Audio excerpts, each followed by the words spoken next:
अस्सलाम वालेकुम नाज़रीन, प्रोग्राम दो टोक के साथ मैं हूं आपकी होस्ट शुमाइला नवाज। नाज़रीन, आज बाबा कौम कायद-ए-आज़म मोहम्मद अली जिन्ना का 75वां यौम वफ़ात बहुत अकीदत और एहतराम के साथ मनाया गया और इसी हवाले से मुख्तलिफ सियासी शख्सियात और हुकूमती शख्सियात ने उनके मज़ार पर हाज़री दी और फातिहा ख्वानी की और तासुरात भी अपने कलम बंद किए। कायद-ए-आज़म नाज़रीन वो हस्ती हैं जिनकी वजह से आज हम आज़ाद फ़ज़ाओं में सांस ले रहे हैं और अल्लाह ताला से दुआ यही है कि अल्लाह ताला इस मुल्क को कायम व दायम रहे और हमें आज़ाद रखे। आमीन सुम्मा आमीन।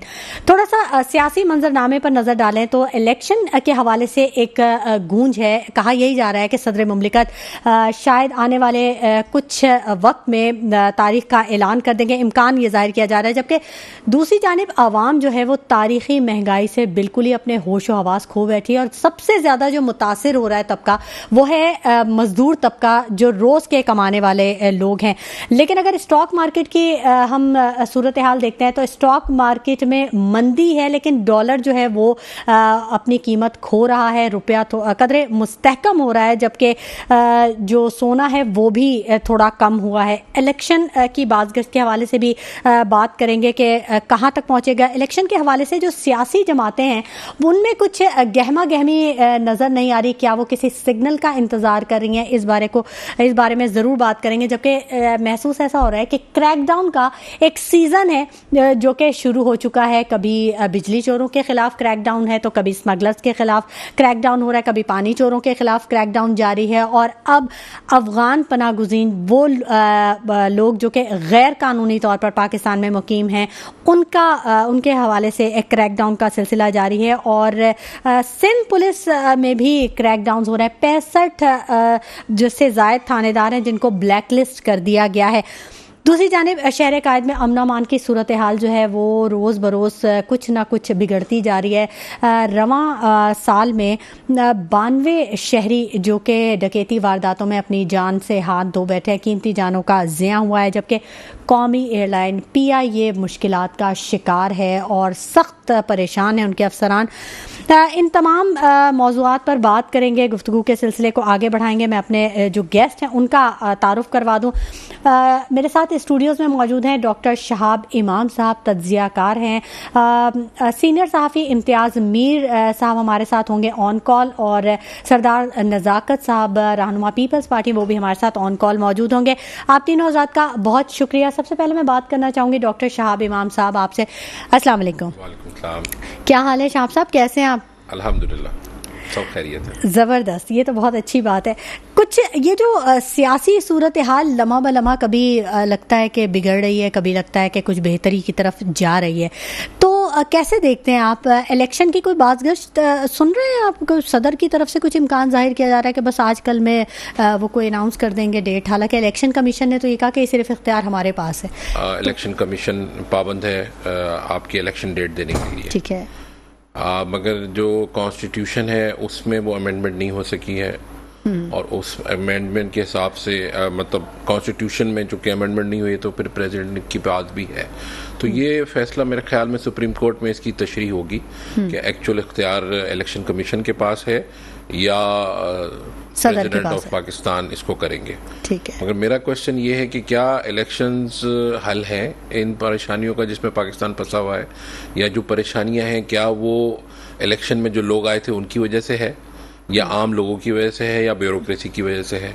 लाकानूनियत जो उरूज पे है, ज़मीनों पे कब्जे हो रहे हैं, स्मगलिंग हो रही है, चोर बाजारी हो रही है, होर्डिंग हो रही है, आपके जो वीट है, शक्कर है, सीमेंट है, वो स्मगल होके पाकिस्तान से बाहर जा रहा है। आपने जो है एक्सपोर्ट्स की परमिशन दे दी शुगर को और शुगर की शॉर्टेज करके अब वही शुगर वापस इंपोर्ट होगी। क्या वही जमहूरी लोग जिन्होंने IPPs के ऑर्डर्स कॉन्ट्रैक्ट किए थे जिसमें कैपेसिटी पेमेंट्स और लॉपसाइडेड है और डॉलर्स में ये हैच किया हुआ है, तो क्या आप समझती हैं कि इलेक्शंस या ये जो निज़ाम है जमहूरियत है पाकिस्तान में ये डिलीवर कर रहा है? क्या ये आम शहरी को, आम पाकिस्तानी को उसका डिविडेंड मिल रहा है? मैं तो ये समझ रहा हूँ कि जो बेस्ट प्रोफेशन है पाकिस्तान में पिछले 30-35 साल से वो तो पॉलिटिक्स है। आप पढ़ें ना पढ़ें, आपका C ग्रेड हो, D ग्रेड हो, आप मैट्रिक पास हो, नॉन मैट्रिक हो। बीच में मुशर्रफ साहब के दौर में BA की एक शर्त आई थी, उसमें भी बड़ी जालसाजी हुई और आप किसी भी पॉलिटिकल स्लोगन के साथ आ जाएं और आपकी तकदीर पलट जाएगी। या अगर आपके वालिद साहब या भाई साहब कोई आपके सियासत में है मौजूद तो आपका भी रास्ता बन जाएगा खुद जी बिल्कुल ऐसे ही वो इलेक्टेबल्स हैं। जो इलेक्टेबल्स नहीं है वो किसी भी इलेक्टेबल के छोटा पाना बन के और वो भी सियासत में आके आप इन 30-35 सालों में ऑडिट कर लें पॉलिटिशियंस का कि वो कहाँ थे और अब कहाँ पे हैं, irrespective of any all political organizations, religious or pure political organizations. You can have an audit, independent audit since 1985 till 2023 कि वो लोग कहाँ थे और अब कहाँ है और कौम कहाँ थी और कहाँ पहुंच गई, मुल्क का जीडीपी कहाँ था और आपकी पॉपुलेशन एक्सप्लोजन है, आपकी एजुकेशन नहीं है, हेल्थ फैसिलिटीज नहीं है, क्या कोई इस पे बात करता है? आपकी यूथ बल्ज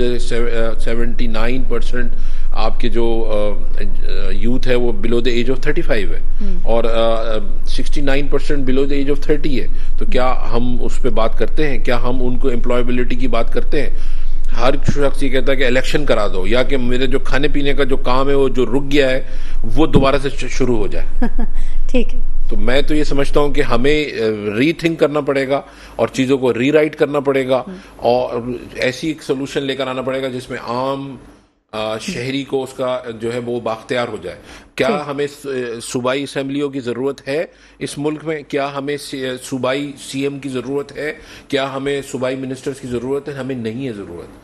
हमें जो सिटी डिस्ट्रिक्ट गवर्नमेंट का जो निजाम मुशर्रफ साहब के दौर में आया था हमें वो रोल आउट कर देना चाहिए और डिविजन्स को जो है वो एक छोटा प्रोविंस के तौर पे ट्रीट करें और वहीं पे उनके वहाँ की जो पॉपुलेशन है वहीं की मकामी पुलिस हो, मकामी रिक्रूटमेंट मतलब हो, वहीं पे इंडस्ट्रियलाइजेशन आप सदारती निजाम की तरफ और आपकी नेशनल असेंबली हो ठीक और उसके ऊपर सदारती हो, पार्लिमानी हो, पीएम हो, मगर जो सूबे का ये एक्स्ट्रा बर्डन है, ये जो टीयर है it is an extra tier. ठीक है।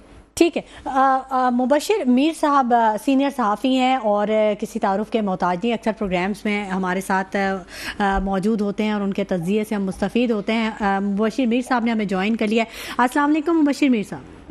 जी जनाब, वालेकुम अस्सलाम, बहुत शुक्रिया आपका। मुबशिर मीर साहब हमारे साथ डॉक्टर शाहब इमाम साहब यहाँ मौजूद हैं, तज़कियाकार हैं और वो ये कह रहे हैं कि इलेक्शन जो है वो इन तमाम मसाइल का हल नहीं है जिनको हम फेस कर रहे हैं, बल्कि हमें तो ज़रूरत ही नहीं है ये सीएम और ये जो सूबाई जो एक हुकूमती निज़ाम है, हमें इसकी ज़रूरत नहीं है। हमें तो मसाइल के हल के लिए हम बियर ही नहीं कर सकते हैं इन लोगों को। तो कैसे देखते हैं आप इस सिचुएशन को? फिर शहाब साहब ने कोई यकीनन बताया होगा कि हुकूमती स्ट्रक्चर क्या होना चाहिए मुल्क के अंदर। मुझे तो नहीं समझ आई इस सवाल के जवाब की कि हुकूमती स्ट्रक्चर होता है हर मुल्क को चलाने के लिए, कोई भी एक स्ट्रक्चर तो होता है ना कि खा वो सदारती होता है, खा वो बादशाहत होती है, खा वो पार्लिमानी निज़ाम होता है। किसी एक निज़ाम के तहत मुल्क चलते हैं ना। जितने भी इस वक्त दुनिया में मुल्क हैं उनमें कोई एक निज़ाम तो एग्जिस्ट करता है ना। असल सवाल ये नहीं है कि भाई ये हमें चाहिए कि नहीं चाहिए। असल सवाल ये है कि आपने एक मुल्क के अंदर एक आइन बनाया हुआ है, ठीक है, जो 50 साल हो गए हैं बनाए हुए, ठीक है। कोई एक साल भी ऐसा नहीं हमारा गुजरा कि उस पर हमारे हुक्मरानों ने उस पर अमल किया हो। कि मसलन जो बनाया अपने हाथों से उस पर अमल ही नहीं करते।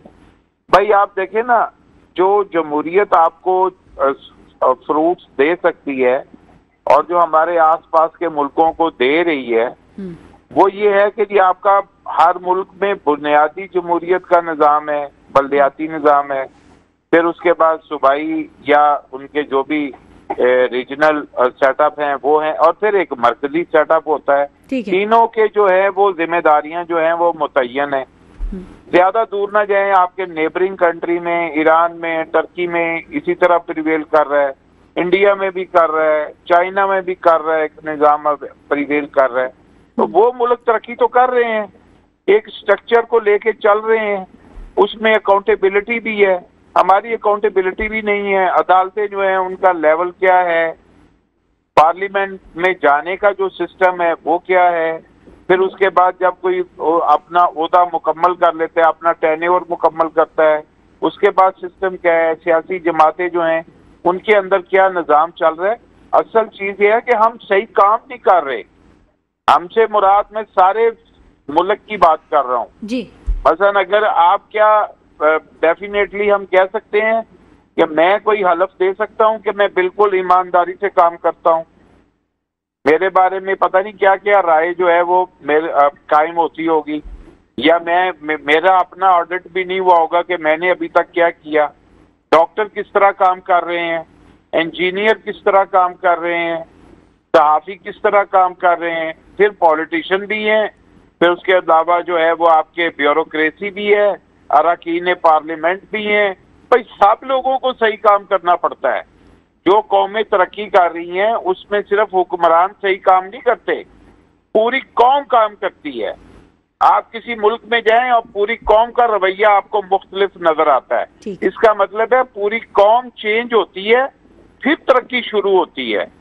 किसी एक शोबे में तब्दीली नहीं आती। अगर आप कहें कि हुक्मरान ठीक हो जाएं, तो भाई हुक्मरानों को मुंतखब करने वाले पहले जो हैं वो अपने आप को जो है ना इतना बेहतर करें। कितनी तो आप समझ लें कि यहाँ पे जो है वो करप्शन के लिए, हम करप्शन का हिस्सा बनने के लिए हर वक्त तैयार हैं। हम शॉर्ट टाइम में अपना काम कराने के लिए, पैसे देने के लिए हर वक्त तैयार हैं। तो वहाँ तो हमें तो सबक ये दिया गया है कि ना रिश्वत लेनी चाहिए ना रिश्वत देनी चाहिए। लेकिन हम कहते हैं कि यार इस वक्त कौन इस खेड़े में पड़ेगा, अपना काम निकालो और आगे बढ़ो। लिहाजा ये जो एक काया पलटती है ना जी, पूरी कौम की काया पलटती है, वो इस तरह नहीं होता कि एक शोबे की पलटती है। जो जो मुल्कों में इनकलाब आए हैं वहां पे पूरी कौम जो है ना उसने चेंज किया। अभी आप क्या दुनिया में मिसाल देते हैं, जैसे ही आप बात करते हैं चाइनीज कौम, ये जी बहुत मेहनती है। तो भाई मेहनती इसका मतलब है कि वो पूरी की पूरी कौम में से अक्सरियत 80-90% लोग जो हैं वो मेहनत कर रहे हैं जी। तब जाकर ये होता है। हमें ये जो निजाम हमारा, हमने एक आइन बनाया हुआ है, इस आइन के अंदर अगर इस पे अमल करें तो हमारे लिए निजात का रास्ता मौजूद है। ठीक है, लेकिन प्रॉब्लम ये है कि हम अमल नहीं करते। मुबशिर मीर साहब खुद एहतसाबी की भी बात कर रहे हैं। दोनों चीजों की बात कर रहा हूँ। आप मुझे बताएं ना कि जो हमारी सियासी जमातें हैं वो अपने टिकट बेचती हैं, ये कौन सी भाई जमहूरियत है? वो अपनी पार्टी के अंदर इलेक्शन नहीं करवाते और कहते हैं कि मुल्क में जमहूरियत होनी चाहिए। सही। वो बल्दियाती इलेक्शन के कायल नहीं है और कहते हैं कि मुल्क में जमहूरियत होनी चाहिए। तो कंट्राडिक्शन तो हमारी पॉलिटिकल लीडरशिप में भी मौजूद है। ठीक है, फिर हमारी ब्यूरोक्रेसी है। कैसे कंट्रोल होगा ये सब, कैसे मसाइल हल होंगे, कौन इन पे काउंटर चेक रखेगा? देखें, ये बात ये है कि ये बेदारी जो है, ये मैं समझता हूँ पाकिस्तान में बेदारी की लहर जो है वो बहुत हद तक जो है ना वो आई है। हाँ, उसे दबाया जाता है, ताकत से दबाया जाता है। अभी भी उसे ताकत से दबाया गया है। पाकिस्तान की कौम बड़ी दफा बेदार होके उसने बेदार होने का सबूत दिया है। उन्होंने पाकिस्तान बनाते वक्त भी बेदार होने का सबूत दिया है। उन्होंने फातिमा जिन्ना के साथ खड़े होकर भी बेदार होने का सबूत दिया है। उन्होंने भुट्टो साहब का भी साथ दे दिया दोनों तरफ। उधर उन्होंने शेख मुजीब का भी, वो भी पाकिस्तानी थे उस वक्त। सही। बेनजीर भुट्टो के साथ भी लोग निकल आए थे, नवाज शरीफ के साथ भी निकल आए थे, इमरान खान के साथ भी निकल आए थे। भाई लोग तो बेदार होके बार बार आपको दिखा रहे हैं और वो एक सॉफ्ट चेंज चाहते हैं कि भाई हम एक आम आदमी जो पाकिस्तान का है उसकी ताकत क्या है? उसकी ताकत उसका वोट है। सही। उसकी गवाही है। आप उसकी ताकत को किल कर देंगे और वो तो एक सॉफ्ट तरीके से आगे बढ़ना चाहता है, वो लड़ना नहीं चाहता। ठीक। जैसे मुअज़्ज़म मुआशरों में हो रहा है। अभी आप, मैं आपको बताऊं, 1 करोड़ पाकिस्तानी मुल्क से बाहर रहता है, पैसे कमाता है, आपके मुल्क में भेजता है। आप इसी को ही देख लें, वो आपकी अब आपको पैसे क्यों नहीं भेज रहा? वो पाकिस्तान के जो शहरी जो दुनिया के दीगर मुल्कों में रहते हैं या जो पाकिस्तान में रहते हैं और उनके राब्ते बाहर हैं, एक चीज तो ये है कि जो हमारे ताकतवर हल्के हैं उन्हें ये समझनी चाहिए कि हम कोई जजीरे में नहीं है। पाकिस्तान इस दुनिया के कुर्राए अर्ज के ममालिक में से एक मुल्क है जिसके रहने वाले लोग जीते जागते इंसान हैं, जिनका राब्ता दुनिया के हर मुल्क में है और वो दुनिया की दीगर चीजों को ऑब्जर्व करते हैं और वो भी अपने राइट्स उसी तरह लेना चाहते हैं जिस तरह के दुनिया के दीगर मुल्कों में मौजूद हैं, और वो भी उसी तरह तरक्की करना चाहते हैं। आप उन्हें मार मार के, उन्हें किल कर करके, उन्हें दबा दबा के इस मुल्क को आगे नहीं ले जा सकते। ये तयशुदा बात है। आप ये स्ट्रेंथ है मुल्क की। 24 करोड़ लोग आपने गिने हैं कि 24 करोड़ 10 लाख लोग हैं हमारे मुल्क में, आपने ऐलान किया है। भाई ये 24 करोड़ लोग स्ट्रेंथ हैं इस कंट्री की। ये फोर्स है, पूरी की पूरी फोर्स है। इसको मौका मिलना चाहिए काम करने का पुरअमन तरीके से। ठीक है। इसकी सलाहियतों को आप किल करेंगे तो भाई इस वक्त दुनिया ओपन है, लोग मुल्क छोड़ छोड़ के बाहर जा रहे हैं। ठीक है। और चले जाएंगे। ठीक है। लिहाजा ये जो कॉन्सेप्ट है, पहले तो मैं समझता हूँ जो हुक्मरान तबका है इस वक्त, उसको अपने कॉन्सेप्ट को दुरुस्त करना चाहिए जी। वो पीछे है, उसकी सोच पीछे है। पाकिस्तान के नौजवान की सोच इस वक्त आगे है। ठीक है, ठीक है, बिल्कुल। मुबशिर मीर साहब का यही कहना है कि जो मुल्क जो इस वक्त जिन चीज़ों में चल रहा है उसमें हमें बहुत ज़रूरत है कि हम एक तो खुद एहतसाबी और दूसरे ये हर शख्स अपने आप को सही करेगा तो फिर ही कुछ हो सकता है, वरना तो हालात जो हैं वो मज़ीद बद से बदतर होते जाएंगे। शहाब साहब से इस बारे में ज़रूर बात करेंगे, लेकिन वक्त हो गया एक छोटे से ब्रेक का। हमारे साथ रहिएगा। वेलकम बैक नाज़रीन। गुफ्तगू के सिलसिले को आगे बढ़ाएंगे और ब्रेक पर जाने से पहले हम बात कर रहे थे डॉक्टर शहाब से कि वो इस बारे में क्या कहेंगे।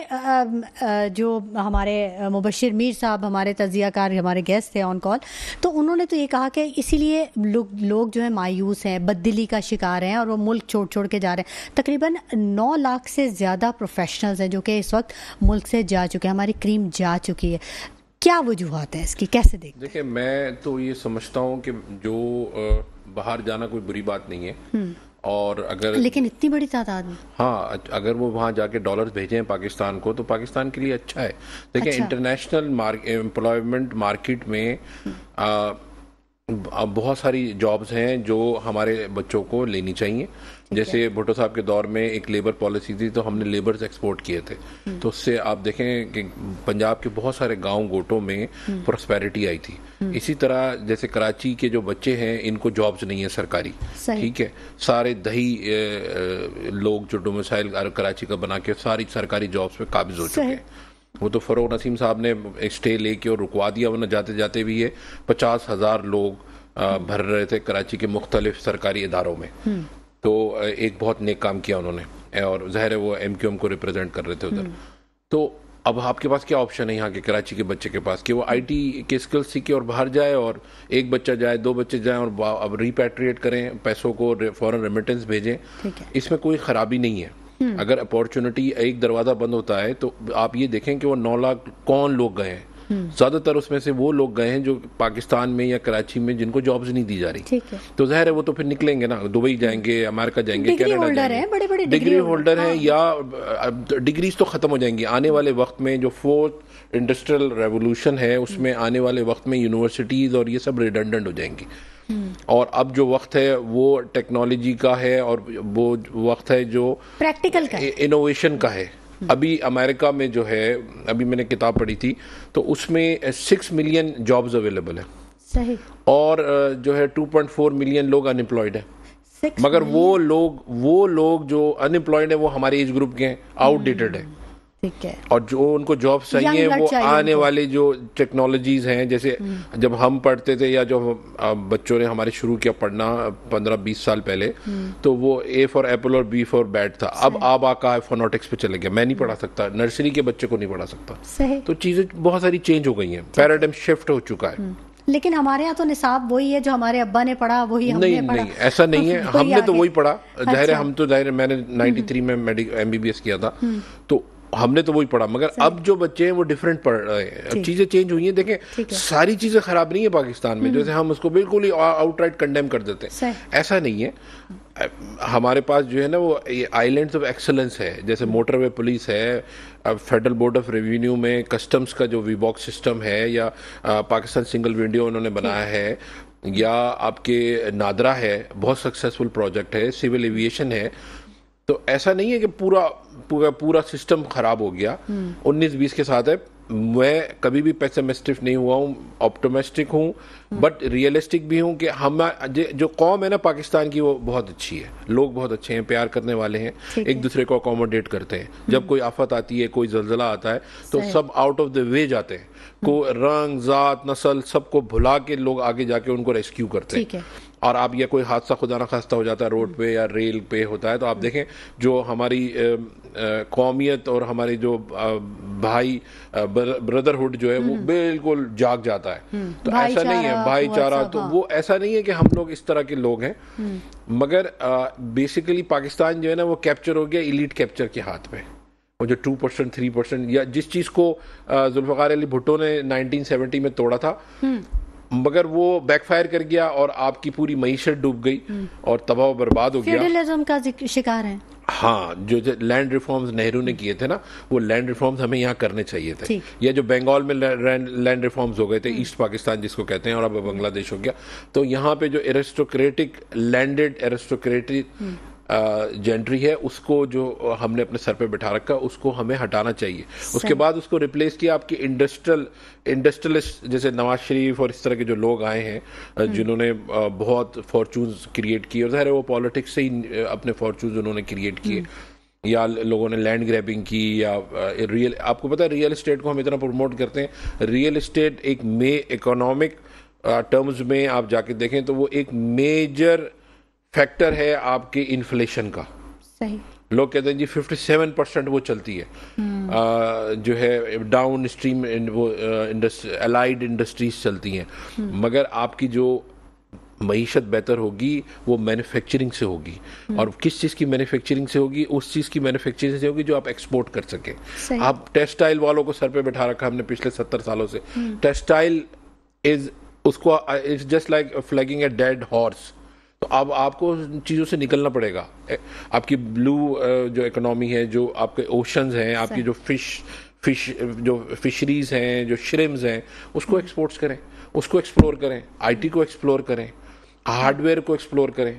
मगर टेक्सटाइल में सारी मराहत ले लेते हैं, और वो जो आपकी मशीनें हैं, लूम्स हैं, वो आउटडेटेड हैं। आप उतनी अच्छी वो फैब्रिक नहीं बना सकते।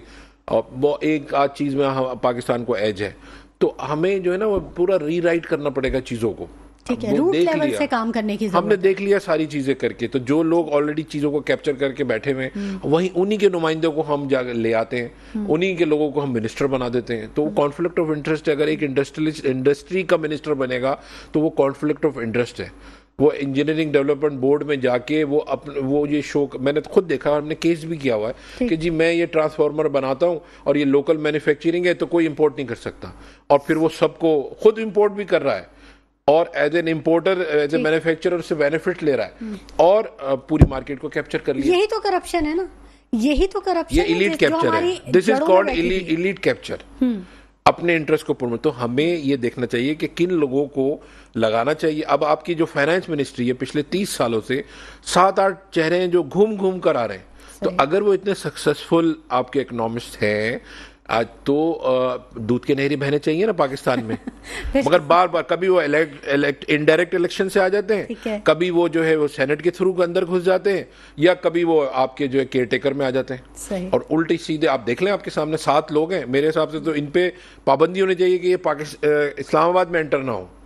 और वो एक वो बज़वर्ड्स आते हैं, इनको 4-6 वर्ड्स, या आप स्टेट बैंक के ऐसे आदमी को गवर्नर लगा देते हैं जो इंटरनेशनल मॉनेटरी फंड में या वर्ल्ड बैंक ग्रुप में कोई लोअर एशेलॉन ऑफिसर होता है, और उसका ब्लाइंड कैरियर में वो डेड एंड पे आ चुका होता है, यहाँ के वो गवर्नर बन जाता है। ठीक है, तो सवाल नुकसानात के और कुछ नहीं हुआ। आप देख लें सब, ये तो इकोनॉमिक हिटमैन्स हैं और चालाक लोग हैं। जो लोग जैसे जब मैं जॉब में था और हमारे चेयरमैन थे निसार मोहम्मद खान, उनसे लर्नर्ड आदमी इस वक्त कोई नहीं है।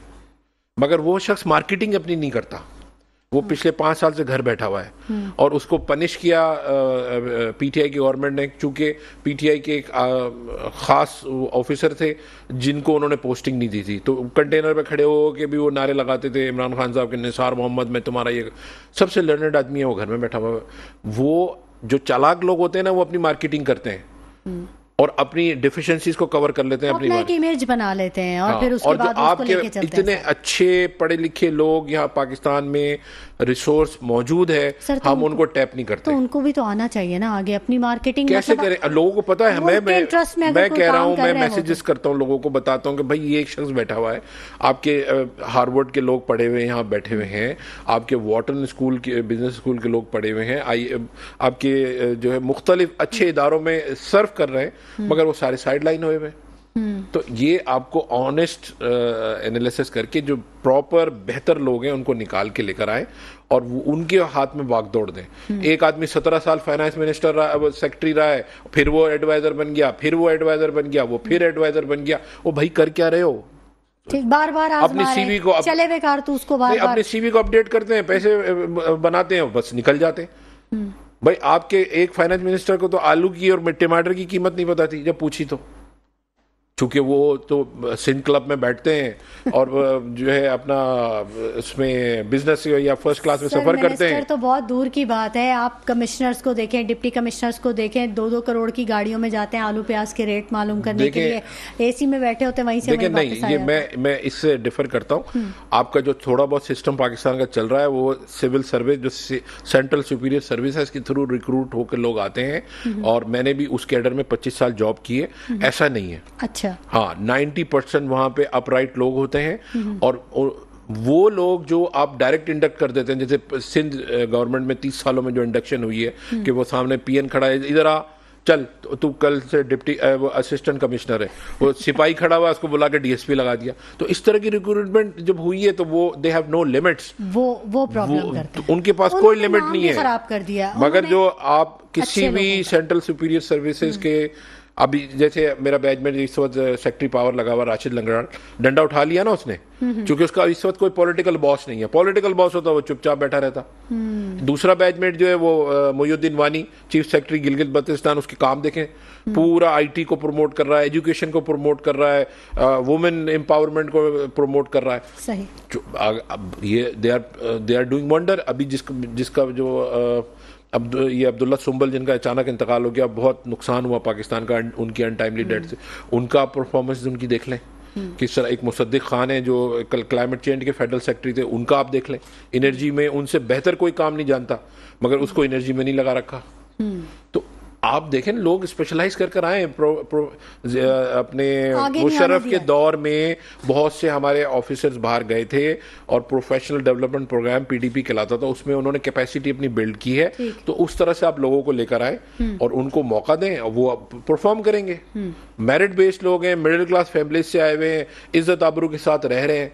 मगर अगर आप इस तरह से जो चापलूस किस्म के अफसरान और चापलूस किस्म के लोगों को आगे लेकर आएंगे, पेट्रियोटिक हैं, बिल्कुल पेट्रियोटिक हैं और बेहतरीन अफसरान हैं, कुछ करना चाहते हैं। मेरा जो रूममेट था वो पुलिस में एडिशनल आईजी है इनकसार खान अगवान, वो नेक्टा में बैठा हुआ है। उसने थोड़े से अरसे उसने यूनिफॉर्म पहना था, उसके बेटे ने उससे पूछा कि पापा आर यू इन पुलिस? तो उसने मुझे फोन करके कहा, यार मेरा बच्चा मुझसे पूछ रहा है कि आर यू इन पुलिस? आपने वर्दी नहीं पहननी थी उसको, कभी इधर घुमाते हैं कभी उधर घुमाते हैं। अपराइट आदमी है, फुल ब्राइट स्कॉलरशिप पे गया हुआ है, यूएटी का पढ़ा हुआ है, गरीब फैमिली से, मतलब अब मिडिल क्लास फैमिली से, पढ़ी लिखी फैमिली से, कोई भाई किसी मल्टीनेशनल का सीईओ है, कोई भाई किसी मल्टीनेशनल का सीईओ है, और आप उसको मौका नहीं देते। निगरान हुकूमत से कोई है उम्मीद आपको? निगरान हुकूमत जो गिवन सर्कमस्टांसेस में जो बेस्ट लोग अवेलेबल हैं, 2-4 लोगों को छोड़ के जो बार बार वापस आ जाते हैं, उन जिनके लिए मैंने इनडायरेक्ट रेफरेंस दिया, मैं I don't want to take name. उसके अलावा तो बाकी जो कॉन्फ्लिक्ट ऑफ इंटरेस्ट के साथ लोग आके बैठ गए तो वो भी एक कॉन्फ्लिक्ट ऑफ इंटरेस्ट है। मगर ये कि जाहिर है अब कुछ ना कुछ तो बेहतरी है, प्रीवियस रिजीम से, इलेक्टेड रिजीम से तो बेहतर लोग हैं। देखिए ना, निगरान हुकूमत जैसे ही आई, क्रैकडाउन्स अचानक से शुरू हुए, सिस्टम रुक गया। सबसे बड़ी बात यह कि सिस्टम को हॉल्ट हो गया। अच्छा, जो एक सिस्टम जो चल रहा था 2008 से सिंध में, हम तो सिंध को देख रहे हैं ना, तो वो सिस्टम का हॉल्ट लग गया। अब वो उस सिस्टम में हर चीज हो रही थी, वो आहिस्ता आहिस्ता रिवील होगी, मुझे बोलने की जरूरत नहीं, आहिस्ता आहिस्ता चीजें जो है आया होती जाएंगी और लोगों को पता चलेगा कि वो सिस्टम कर क्या रहा था, क्या हमें उस सिस्टम की जरूरत है, क्या हमें उस जमहूरियत की जरूरत है जिसमें इस तरह के सिस्टम चले, जिसमें माशी कत्लेआम हो, जिसमें सियासी कत्लेआम हो, जिसमें आपका जो तालीमी कत्लेआम हो, जिसमें आपका एम्प्लॉयमेंट का कत्लेआम हो, किसी का आप हक मारें, तो फिर यही होगा जो आप देख रही हैं कि लाकानूनीयत। आपको पता है ज्यादातर जो स्ट्रीट क्रिमिनल्स हैं वो हैं पुलिस कांस्टेबल्स जो अंदरूनी सिंध से कराची में आके पोस्ट हुए हैं। और अगर आप जाके डेटा निकाल के देख लें CPLC का, अभी किसी को सर पे वो बोतल मारी है, फेसबुक पे कहीं चल रहा था, तो वो भी किसी थाने का जो है ना वो हेड मॉरर था, क्या था वो, डाके पार्ट टाइम डाके डाल रहा था। तो अब आप बताएं, इस तरह का माहौल इन्होंने बना दिया है अजीबो गरीब सा। ठीक है, तो निगरान हुकूमत ने जो अभी क्रैकडाउन्स शुरू किए हैं, जिससे डॉलर के रेट कम हुए हैं, सोना कम हुआ है और बहुत सारी चीज़ें, ख़ास तौर पे जो अफ़गान पनाह गुज़ीन हैं उन पे जो क्रैकडाउन हुआ है, गिरफ्तारियों का सिलसिला एकदम से शुरू हुआ है, बहुत सारी चीज़ें सामने आ रही हैं। ये इकदाम मुल्क के लिए बेहतर है, इस वक्त के लिए बेहतर है, इलेक्शन से पहले ये सारी चीजें। आप खुद बताएं ना, आप क्या कहती हैं कि आपको पॉजिटिव चेंज नजर आ रहा है इन चीजों का? जी बिल्कुल, पॉजिटिव चेंज तो ऑब्वियसली होगा अगर गलत चीजों को रोका जाएगा। डॉलर जो है ना आज ओपन मार्केट में जो इंटर बैंक रेट है उससे 5 रुपए कम था, वरना 45 का डिफरेंस था, 45 रुपीज का 300 तक पहुंच गया है। नहीं, जो 295 था और इंटर बैंक रेट था 301 या 302, और जो ओपन मार्केट में 295 का था, और फिर भी कोई ट्रांजैक्शन नहीं कर रहा था। अब तो लोगों को ये एहसास हो गया ना कि अब कुछ पता नहीं है, क्या पता है। पेशावर की मनी चेंजिंग जो भी मार्केट है या जो बाजार है, वहां पे क्रैकडाउन हुआ ना, तो आपका अगवानी जो है वो 72 रुपए से 80 रुपया हो गया। ठीक, अब जो उनका अगवानी है जी 8 रुपए का डिफरेंस आया फौरन। बिल्कुल ऐसा ही है, बिल्कुल ऐसा ही है। मज़ीद भी बात करेंगे नाज़रीन, और मुख्तलिफ जो सूरत हाल चल रही है, जो सियासी बयानात का एक सिलसिला है, तनकीद बराए तनकीद का सिलसिला है, इसको भी अपनी गुफ्तगू में शामिल करेंगे। वक्त हो गया एक छोटे से ब्रेक का, हमारे साथ रहिएगा। वेलकम बैक नाज़रीन, गुफ्तगू के सिलसिले को आगे बढ़ाते हैं और हमारे साथ मौजूद हैं मुबशिर मीर साहब भी। उनसे जानते हैं कि वो इन क्रैकडाउन्स को कैसे देखते हैं। मुबशिर मीर साहब, ये जो निगरान हुकूमत के इकदाम हैं, जो क्रैकडाउन का सिलसिला एक जारी हो चुका है, ख़ास तौर पर जो अफ़गान जो यहाँ पर गैर कानूनी अफ़गानी बाशिंदे रह रहे हैं, उनके हवाले से कैसे आप इसको देखते हैं? अच्छे इकदाम हैं ये? जी, ये बस एक कॉस्मेटिक किस्म का जो है वो अमल है जो कभी कभार पाकिस्तान में होता रहता है, और उसी तरह का ये किया जा रहा है। वह अफगान बाशिंदे हों या बर्मा के बाशिंदे हों या दूसरे लोग हों, पहले तो ये मुझे बताएंगे कि आते कैसे रहे हैं। मतलब ये ऊपर से तो कहीं नाजल नहीं होते रहे ना, किसी रास्ते से पाकिस्तान में आते रहे हैं ना। तो उनके आने का जो निज़ाम था वो आफ्टर ऑल उस वक्त तो हमने उसको किसी तरह भी सही तरीके से उसकी पॉलिसी बनाना या उसको एड्रेस करने के ऊपर क्या, हम थ्रू आउट 40 साल हो गए, 45 साल उनको हैंडल करते हुए, तो हमारी इतनी यानी कि समझ लें कि समझ बूझ भी नहीं आई कि हमने इनको किस तरह जो है ना वो हैंडल करना है। अब तो वो यहाँ पे प्रॉपर्टी ओनर हैं जनाब, उनके इतने कारोबार हैं वहाँ पे, यहाँ पे उनकी फैमिलीज रहती हैं, सारा कोई सिलसिला है यहाँ पे। मुझे नहीं समझ आती कि ये एक कॉस्मेटिक सा काम जो है ये पाकिस्तान को कोई मुस्तकिल किस्म का फायदा पहुंचा सकता है। सही बेसिक जो चीजें हैं ना, जो बेसिक चीजें हैं कि वो है कि जो आपका निजाम होता है वो कंटिन्यूस जो है ना वो अपनी परफॉर्मेंस देता है, कंटिन्यूस। उसके अंदर जो है ना जो स्मगलिंग है, तो स्मगलिंग कैसे होती है भाई? स्मगलिंग किस तरह, कोई ऊपर से जहाज से चीजें तो नहीं फेंकता यहाँ पे। और अभी जो है वो एक रिपोर्ट मैंने देखी 1-2 दिन पहले कि बलूचिस्तान और सिंध दोनों सूबाई सरहद पर क्रैकडाउन करते हुए 4-6 टैंकर डीजल के पकड़े गए। भाई जो इंटरनेशनल बॉर्डर है वहां से अंदर कैसे आ गया माल, उसको क्यों नहीं रोका जाता? तो बेसिक जो चीजें करने वाली हैं उन पे तो अभी हाथ नहीं डाला, माजरत के साथ। अच्छा, जो सही चीज है उस पे हाथ नहीं डाला। कौन सी चीज है मुबशिर साहब? मैंने बताया ना, इंटरनेशनल बॉर्डर जो आपका पाकिस्तान और ईरान का बॉर्डर है, उससे माल अंदर कैसे आता है और किस तरह जाता है। अफगानिस्तान पाकिस्तान का बॉर्डर, किस तरह माल जाता है और किस तरह आता है।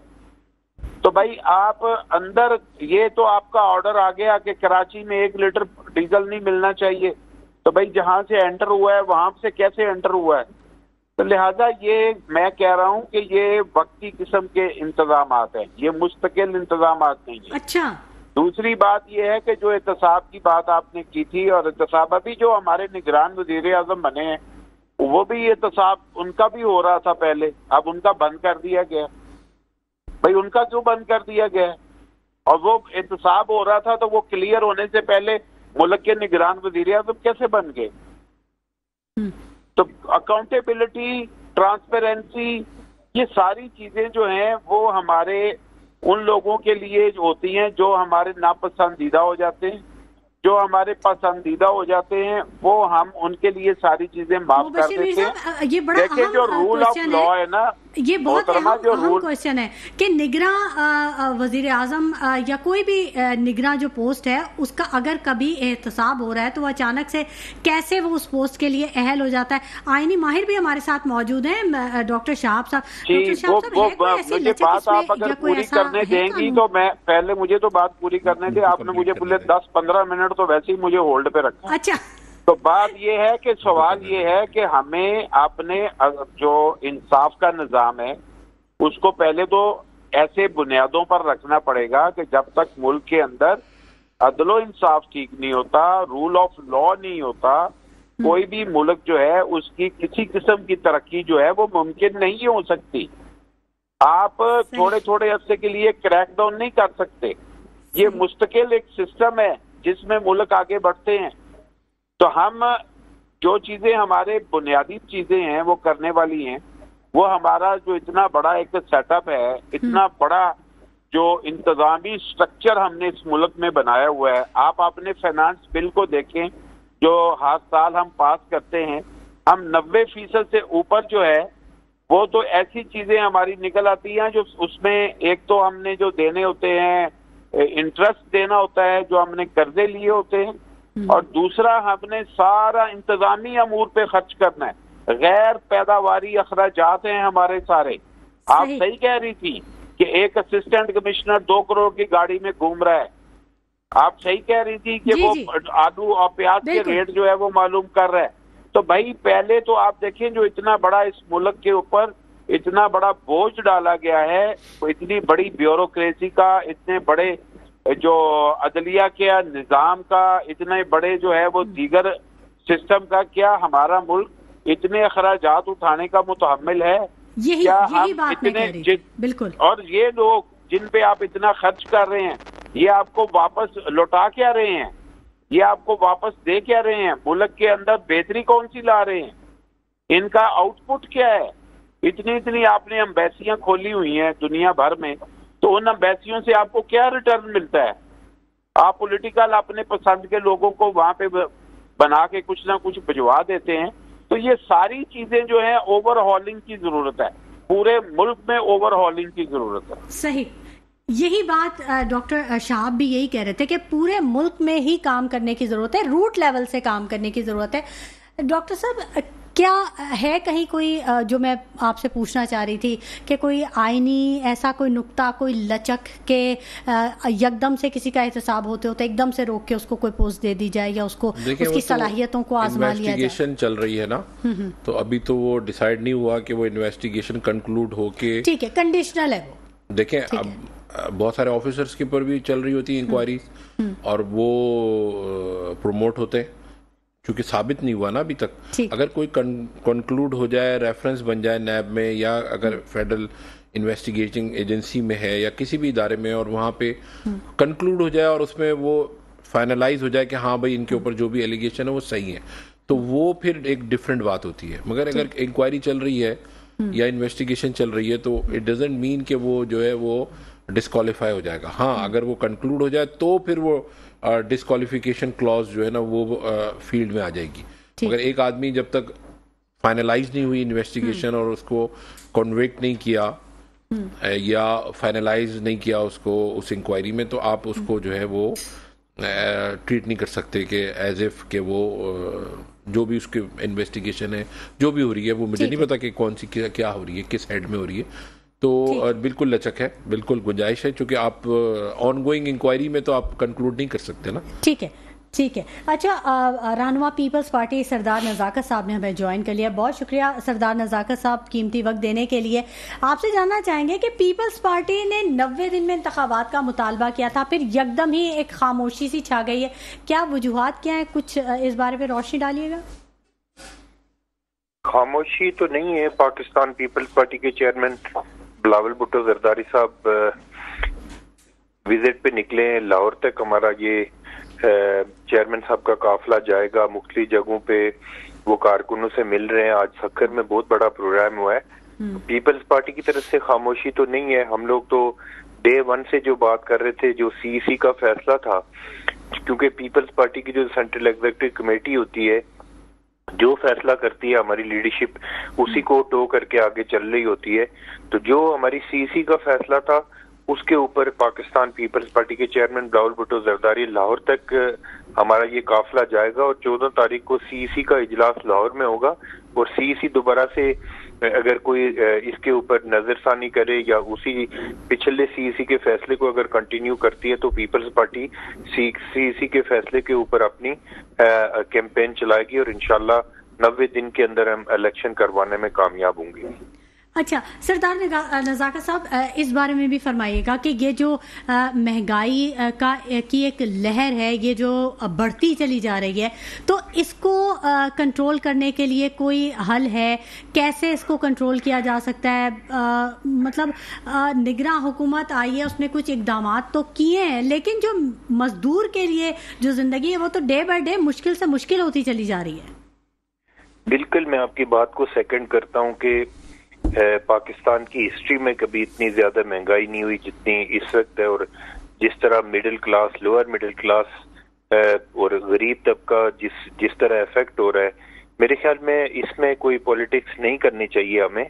हमें अक्रॉस द बोर्ड पाकिस्तान की तमाम पॉलिटिकल लीडरशिप को, मिलिट्री लीडरशिप को, सिविल ब्यूरोक्रेसी को, जुडिशरी को, इन सब को अपना अपना रोल अदा करना चाहिए। जिस तरह हमारे आर्मी चीफ ने कुछ इनिशिएटिव लिए, जिस तरह हमारे डॉलर की जितनी उड़ान थी वो डॉलर नीचे आया है, फिर इसी तरह चीनी की प्राइसेस डिक्रीज हुई हैं। तो मेरे ख्याल में हम सबको अपना अपना रोल अदा करना चाहिए। इसमें हमारा पहले तो ये हमारे मुल्क को सोचना चाहिए, हमें मुल्क के बारे में, कि हमारा मुल्क पाकिस्तान होगा तो हम सारे इसी में पॉलिटिक्स होगी, इसी में नौकरियां होंगी, इसी में सारे पावर्स भी इंजॉय करेंगे, पावर शिफ्ट भी करेंगे एक दूसरे को। लेकिन हमें मुल्क के लार्जर इंटरेस्ट के बारे में ये सोचना है कि तमाम पॉलिटिकल फोर्सेस को अपने तमाम इख्तलाफात अपनी जगह पे हैं, लेकिन मुल्क के लार्जर इंटरेस्ट के लिए तमाम लोगों को, पाकिस्तान के लोगों को रिलीफ देने के लिए अपना अपना रोल अदा करना पड़ेगा।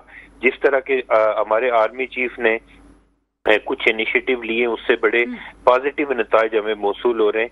और इसी तरह मैं समझ रहा हूँ कि पाकिस्तान की पॉलिटिकल लीडरशिप को भी अपना रोल अदा करना चाहिए। ठीक है, आप समझते हैं कि कुछ पीपल्स पार्टी में भी इख्तलाफात की कुछ खबरें सामने आ रही हैं?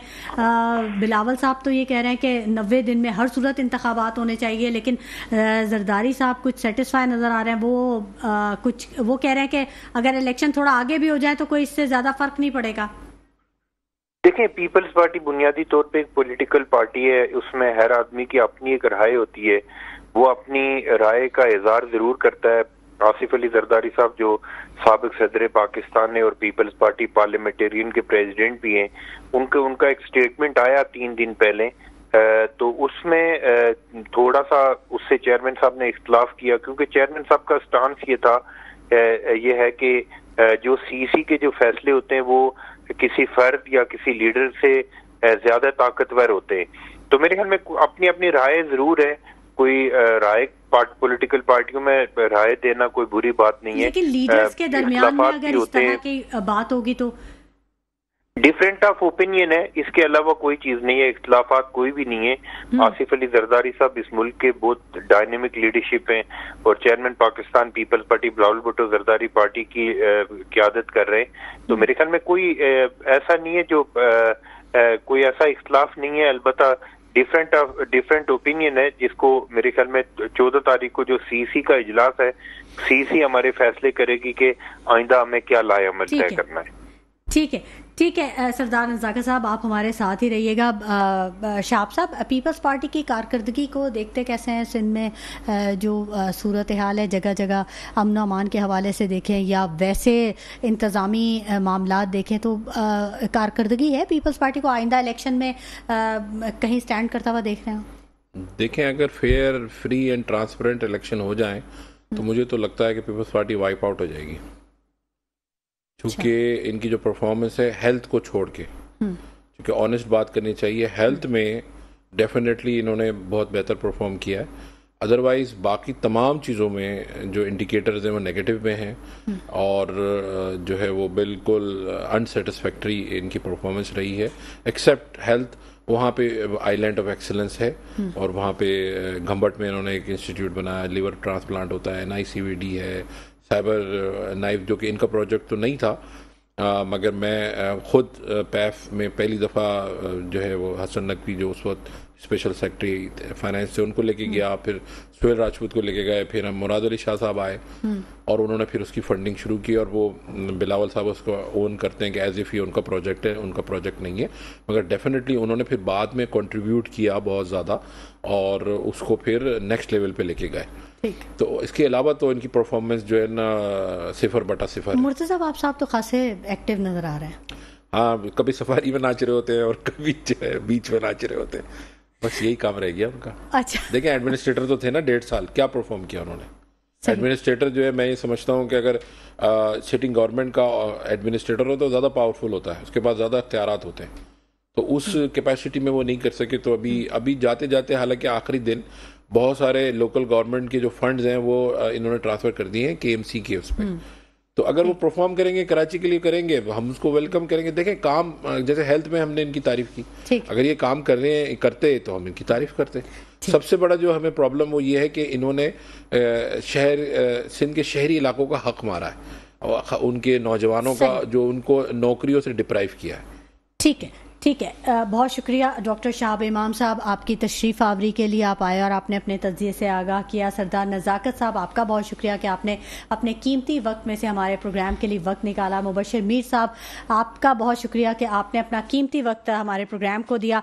आप तीनों हज़रात का बहुत शुक्रिया। नाज़रीन, अहम बात यही है कि हर शख्स को खुद एहतसाबी के अमल से गुजरना होगा, तभी शायद मसाइल का हल हो सकेगा। इसी के साथ शुमाइला नवाज़ को इजाज़त दीजिए। अपना बहुत ख्याल रखिएगा। अल्लाह ने के बाद।